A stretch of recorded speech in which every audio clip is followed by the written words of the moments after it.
जारी है। सीधा सवाल यही है, बहुत सारी बातें आपने कही हैं, बड़ी जिम्मेदारी के साथ मैं व्यक्तिगत तौर पर और चैनल के तौर पर भी ये सवाल आपसे लेता हूं कि आप कह रहे हैं कि बहुत सारे इनपुट्स हमारे तरफ थे, लेकिन वहां पर हमसे चूक हुई।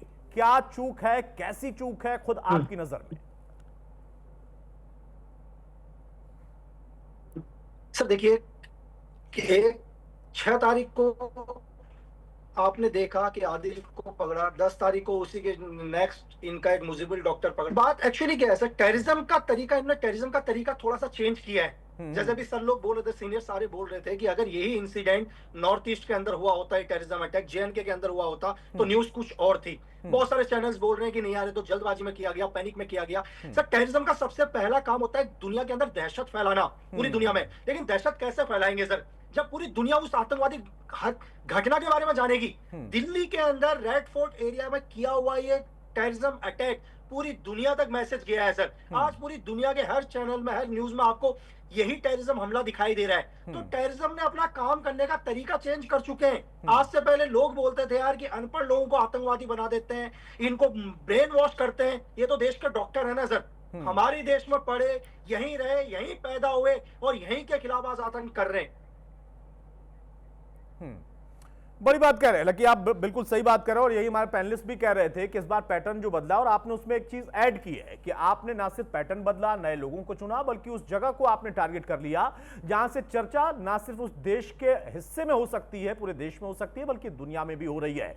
इस वक्त एक और बड़ी खबर आ रही है, लकी मैं लौट रहा हूं आपके पास। पीएम मोदी के आवास पर सीसीएस की बैठक शुरू हो गई है। अमित शाह, राजनाथ सिंह बैठक में मौजूद हैं। तीनों सेनाओं के प्रमुख भी इस बैठक में शामिल हैं। कुछ यहां पर गंभीर चर्चाओं के साथ फैसला हो सकता है, ऐसी उम्मीद की जा रही है। एनएसए अजीत डोभाल, जो कि रणनीतिकार भी माने जाते हैं, बहुत मजबूत एनएसए के तौर पर उनकी पहचान भी है, वो भी इस बैठक में शामिल है। लकी, इस वक्त एक महत्वपूर्ण बैठक भी चल रही है और जिस तरफ आप इशारा कर रहे थे कि उन लोगों ने पैनिक मोड में आकर इस घटना को या इस आतंकी घटना को अंजाम नहीं दिया, इसको हम घटना नहीं बल्कि सीधे आतंकी घटना कहें, और वो जगह जो चुनी गई वो बहुत इंपॉर्टेंट है। जिन लोगों को चुना गया वो बहुत इंपॉर्टेंट है।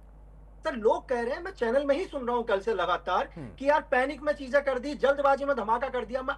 सर अगर उस सुसाइड अटैक या उस टेररिस्ट, उस उमर ने अटैक नहीं करना होता, वो दिल्ली के अंदर एंटर नहीं करता सर। दिल्ली इस देश की राजधानी है और रेड फोर्ट मतलब लाल किला, जहां पर दिल्ली पुलिस नहीं है वहां पर पैरामिलिट्री फोर्सेस भी है। आप देखोगे सीआरपीएफ लगी हुई है और भी पैरामिलिट्री फोर्सेस है। वहां पर वो आदमी आता है, कई टाइम तक वेट करता है, फिर आप एक शाम को 6:52 पर धमाका देखते हैं और इसको आप बोलते हैं पैनिक या जल्दबाजी। जी, आपको आवाज आ रही है सर? हाँ लकी, आपकी आवाज आ रही है, बोले आप। तो दूसरी चीज क्या है सर कि सबसे पहले इन लोगों ने क्या किया, आज के इनको ये पता है कि हिंदुस्तान ने हमारे सारे बॉर्डर सेव कर दिए, हाई एक्सप्लोसिव देश के अंदर नहीं आ सकता, आरडीएक्स जैसी चीज अब नहीं आएगी इस देश के अंदर। इन्होंने टारगेट डॉक्टर को क्यों किया सर? उसको चाहे जैस बोलो या जो भी आईएसआई बोलो, इन्होंने बोला कि यार डॉक्टर का एक ऐसा प्रोफाइल है जो लो एक्सप्लोसिव आसानी से ला सकता है। अमोनियम नाइट्रेट, जिसको आप लो एक्सप्लोसिव भी बोलोगे, एक डॉक्टर को दिया हुआ भारत सरकार ने कि वो एक मिनिमम क्वांटिटी, चाहे 5 किलो कुछ एक क्वांटिटी अमोनियम नाइट्रेट ले सकता है। ये अमोनियम नाइट्रेट आप समझ रहे हैं, 80 केजी अमोनियम नाइट्रेट जो धमाका होता है, ये उतना इफेक्ट देता है जितना 20 से 25 केजी आरडीएक्स दे सकता है सर।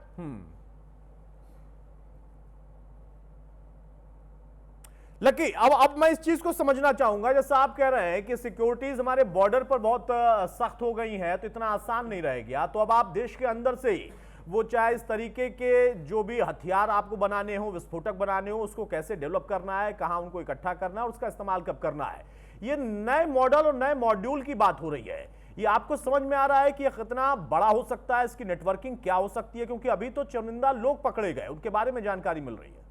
सर आपको सिर्फ लोगों को अभी एक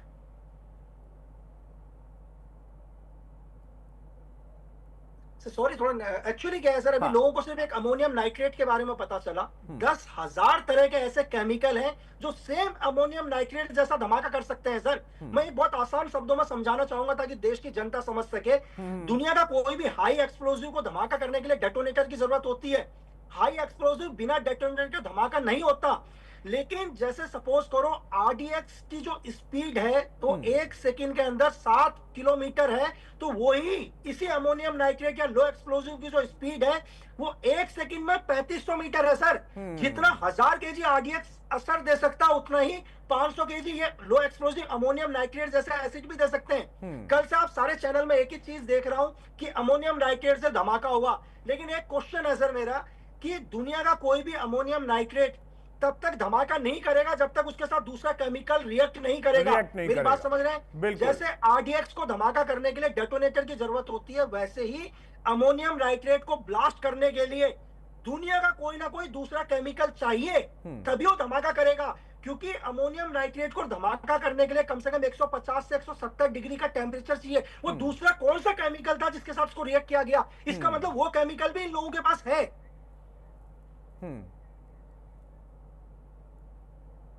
लकी, अब आप जिसका जिक्र कर रहे हैं देखिए चर्चा में है और उस पर एजेंसियां काम भी कर रही हैं। कई तरह के और भी अगर इस तरीके कंपोनेंट्स हो सकते हैं तो वो क्या हो सकते हैं, उनको किस तरीके का इस्तेमाल में लाया जा सकता है, बहुत सारी चीजें हैं। अब यहां पर सिक्योरिटी की जब बात होती है तो एक तरफ नया मॉडल, नया मॉड्यूल है, दूसरी तरफ जो नए पैटर्न को इन लोगों ने फॉलो किया है वहां पर एजेंसियों के लिए कितना आसान रहेगा इन पर निगाह रखना। आप चूंकि कमांडिंग ऑफिस में रह चुके हैं, तो अब जो एजेंसियां हैं, हम सिर्फ पुलिसिंग की बात न कर लें, जो बड़े एजेंसियाज हैं उनके लोग जो है वो भी शायद इतनी आसानी से इन लोगों के ऊपर निगाह नहीं रखते होंगे, क्योंकि या तो इनके पास इनके लिए कोई इनपुट था नहीं, और अगर है भी तो इतना इन पर शक करना आसान होता भी नहीं। सर एक चीज, सर इनको रिक्रूटमेंट कैसे किया? चाहे जैस ने किया, चाहे आईएसआई ने किया, चाहे पाक ने किया, सबसे पहले सोचने वाली बात है कि डॉक्टर तक ये लोग कैसे पहुंचे, इन्हें कैसे पता चला कि एक डॉक्टर इतना बड़ा हमला कर सकता है? ये सोचने वाली गंभीर एक समस्या है सर। ऐसा नहीं है कि डॉक्टर ही सीधा गया होगा मौलाना मसूद अजहर के पास या आईएसआई के पास कि मैं धमाका करूंगा। तो सबसे पहले कि वो लोग कैसे इन लोगों तक पहुंचते हैं, ये सवाल क्वेश्चन मेन है सर। इसका आंसर जानना जरूरी है कि कैसे ये लोग इन लोगों तक पहुंचते हैं। मैं एक उदाहरण देकर समझाता हूं आपको कि आज देश के अंदर क्या है सर, दुनिया के अंदर सोशल मीडिया बहुत पावरफुल है। आज न्यूज चैनल्स हैं, आज आप और मैं अभी न्यूज चैनल में बात कर रहे हैं, बहुत सारे ऐसे लोग होंगे जो हमारी बात को सही कहेंगे कि जो हम कह रहे हैं सही है, लेकिन इसी देश के अंदर कुछ एक ऐसे लोग हैं जो हमारी बात को पसंद नहीं करते। अगर हम देश हित में बात करें तो उन्हें अच्छा नहीं लगता, वो लोग भी अपना कमेंट्स करना शुरू करते हैं। आईएसआई के लोग, उनकी एक विंग ही इसी चीज में है कि हिंदुस्तान में उन कमेंट्सों को ढूंढना शुरू करो जो एंटी इंडिया है। कभी ना कभी ये डॉक्टर या ऐसे लोग कभी ना कभी पहली बार उनके टारगेट में आए होंगे, वो इनकी आईडी तक पहुंचे होंगे धीरे धीरे। आप मेरी बात समझ रहे हैं सर? बिल्कुल बिल्कुल आसान है उन लोगों तक, उन लोगों को इन तक पहुंचना। अच्छा लकी, आज ही देखिए जब हम अब चर्चा कर रहे हैं उसी बीच में असम में बहुत सारे ऐसे लोगों को जिनका आप एक तरीके से जिक्र कर रहे हैं कि उनको पकड़ा गया क्योंकि सोशल मीडिया पर उन्होंने कुछ कमेंट किया। किसी ने लिखा, वो टीचर है, वो कह रहा है कि चुनाव नजदीक है इस वजह से ऐसा हो रहा है। तो माइंडसेट है उसकी, पॉलिटिकल राइवलरी हो सकती है, नाराजगी हो सकती है, एक विचारधारा से उसकी खिलाफत हो सकती है, कुछ भी हो सकता है। क्या आप ये कह रहे हैं कि ऐसे लोगों पर सरहद के उस पार के या सरहद के इस पार के ऐसे लोग निगाह रखे हुए हैं जिनको आसानी से वो टारगेट कर सकते हैं और वो बड़ी आसानी से लोगों की निगाह में नहीं आएंगे? नहीं, बिल्कुल रखे। ऐसा नहीं है कि मैं अगर एक ही बारी कमेंट्स करके देश के खिलाफ बात कर दूं तो आईएसआई मुझ पर भरोसा कर लेगी, नहीं। वो मुझे लगातार ट्रैक करते हैं, मेरी आईडी को लगातार ट्रैक करते हैं। उसमें हो सकता है उन्हें 1 महीना लगे, 6 महीना लगे, 1 साल भी लग सकता है। ऐसा नहीं है कि उन्होंने 2 ही दिन के अंदर इन लोगों के ऊपर भरोसा कर लिया होगा। कई टाइम से पहले इनको ऑब्जर्व किया होगा, जब आईएसआई या जैस को लग गया कि नहीं ये लोग हिंदुस्तान में आतंक फैलाने के लिए बिल्कुल रेडी है, इनकी मानसिकता ऐसी है, तब जाके ऐसे लोगों के ऊपर भरोसा किया जाता है सर। आप खुद ही सोचो कि एक आदमी एक्सप्लोजिव से भरी हुई गाड़ी को दिल्ली में ब्लास्ट कर देता है, आप उसकी सोच देखकर देखो सर, किस लेवल की सोच है उस इंसान की। मैं आपसे जानना चाहता हूं, चूंकि ये मैं फिर से कहूंगा बड़ी जिम्मेदारी से कि ये सब कुछ जांच का विषय है, हमारी एजेंसियों पर हमें भरोसा है और वो बहुत जिम्मेदारी से काम कर रही है, गोपनीय तरीके से। लेकिन ये चेन कितनी बड़ी है खुद आप महसूस कर रहे हैं? सर देखो, चैन तो है, ऐसा नहीं है कि बहुत सारे लोग हैं इसी देश के अंदर जो हमारे ही देश में रहते हैं, यहीं खाते हैं, यहीं बड़े होते हैं और इसी देश के अंदर आतंक फैलाते हैं सर।